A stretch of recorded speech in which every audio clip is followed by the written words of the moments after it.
In this video, let's talk about the beautiful bond between Andy and Woody from the Toy Story franchise. From the very beginning, Woody wasn't just any toy to Andy, he was the special one, the favorite. Whenever Andy played, Woody was always front and center. He was the cowboy leading every adventure, and Andy's imagination always made sure Woody was the hero. Woody knew this too, and it meant everything to him. Being Andy's favorite wasn't just about attention, it gave him a sense of purpose, a role as both Andy's best friend and the leader of the other toys. But everything started to change the moment Andy got Buzz for his birthday. Say there, lizard and stretchy dog. Let me show you something.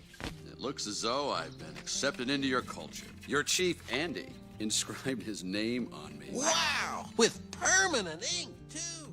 Buzz was new, flashy, and high-tech. He had buttons, wings, lights, and all kinds of features Woody didn't. Naturally, Andy was fascinated. For a while, Buzz became the toy he reached for the most. Woody noticed this right away, and it hurt him deeply. He had always been secure in his place as Andy's number one, but now, for the first time, he felt uncertain. Jealousy and insecurity started to creep in. And that's really the heart of the first movie, Woody trying to deal with the fear of being replaced. For Woody, this wasn't just about another toy, it was about his connection to Andy. Don't let it get to you, Woody. Let what? I don't, what do you mean? Who? I know Andy's excited about Buzz, but you know, he'll always have a special place for you. He had been his favorite for so long that the idea of losing that spot made him feel like he was losing his identity. And while Buzz was cool and exciting, the truth is, Andy's bond with Woody was never really broken.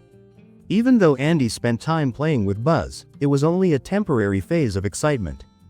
Deep down, Woody was still his favorite toy, the one who had been with him through everything. That's what makes their relationship so powerful. Woody may have felt threatened in the moment, but in the bigger picture, Andy's love for him never faded. Their bond was built on years of adventures, comfort, and loyalty, and no amount of gadgets or flashy new toys could truly take Woody's place in Andy's heart. In the second film, we see once again how strong Andy's bond with Woody really is. At the start, it's clear Woody is still Andy's favorite. He was even planning to take him to cowboy camp, which shows just how important Woody was to him. But unfortunately, things took a turn when Woody's arm accidentally got ripped. Duo of Woody and Buzz Lightyear! Oh no. Andy didn't want to risk making things worse by bringing him along in that condition. It wasn't that he didn't love Woody anymore, it was just that he was worried about ripping his arm even further. Still, for Woody, this situation unlocked a whole new layer of insecurity.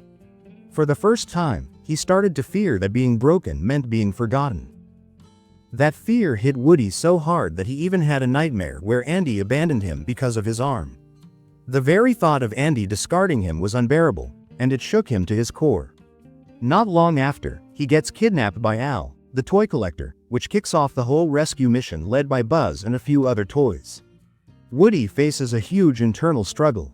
Surrounded by Jessie, Bullseye, and Stinky Pete, he starts to wonder if maybe he should stay with them and be displayed in a museum. How long will it last, Woody? Do you really think Andy is going to take you to college? Or on his honeymoon? Andy's growing up, and there's nothing you can do about it. The idea was tempting. He'd be admired and preserved forever, and he wouldn't have to face the heartbreak of being outgrown by Andy one day. But then comes the turning point. He realizes that no matter how scary the future might be, he doesn't want to miss out on being there for Andy while he grows up. You're right, Prospector. I can't stop Andy from growing up. But I wouldn't miss it for the world. In the end, he makes the choice to return home, and it's a powerful reminder of how much Andy means to him.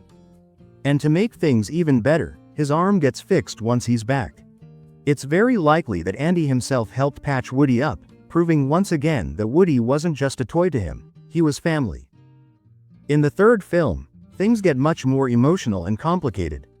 At the start, we're reminded of how much Andy used to love playing with Woody and the rest of the toys. Woody was always the star of Andy's adventures, the main hero in every story he imagined. But now, time has passed. Andy has grown up, and he's about to leave for college. It's been years since he actually played with his toys, including Woody. Even though Woody still believes in Andy and is sure that he would never throw them away, deep down, he knows that the moment he's been dreading is here. Andy is moving on, and childhood is behind him. Like, what are you gonna do with these toys? Should we donate them to Sunnyside? No. Maybe sell them online? Mom, no one's gonna want those old toys. They're junk. He has faith that Andy won't just get rid of them, but instead will put them safely in the attic. For Woody, that feels like a kind of comfort. But then comes the important moment when Andy is deciding what to do with each toy, who goes to the attic and who goes with him to college. And here, Andy makes a choice that shows just how special Woody is to him. While all the other toys are meant to be stored away in the attic, Andy picks Woody to take with him to college. That single decision says so much about their bond. Of course, the other toys don't know that and misunderstand what's happening. They believe Andy was planning to throw them out, and that kicks off the whole adventure at Sunnyside Daycare. While most of the toys start to accept the idea of staying at Sunnyside, Woody refuses. In his heart, he knows they belong to Andy. I have a kid. You have a kid. Andy. And if he wants us at college or in the attic, well, then our job is to be there for him. His loyalty has always been his strongest trait, and he's willing to face any obstacle or danger just to return to Andy. This even means leaving his friends behind because he feels his duty to Andy comes before everything else. But as the story unfolds, Woody realizes that he can't abandon his friends either, their family too. So he goes back for them, proving that his heart is big enough to hold loyalty to Andy and love for the rest of the toys. The ending of the film is one of the most heartbreaking and bittersweet moments in the entire franchise. Woody has to face the reality of letting go of Andy. He had the chance to go to college with him, but in the end, he chooses to stay with his friends because he knows that's where he belongs now. The final scene, when Andy gives his toys to Bonnie, hits especially hard. He hesitates before giving her Woody, because Woody isn't just a toy, he's a part of his childhood, a piece of his heart. Andy only agrees to give Woody to Bonnie after making sure she promises to take good care of him. That small detail shows just how deeply Andy still treasures Woody. And then comes that final look Andy gives his toys before driving away. It's a moment filled with sadness, nostalgia, and love. For Woody, it's like saying goodbye to the boy he watched grow up, the boy he devoted his life to.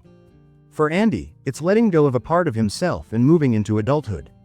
It's a touching bittersweet farewell that captures the heart of the Toy Story series. Love, growing up, and the difficulty of saying goodbye to something that once meant the world to you.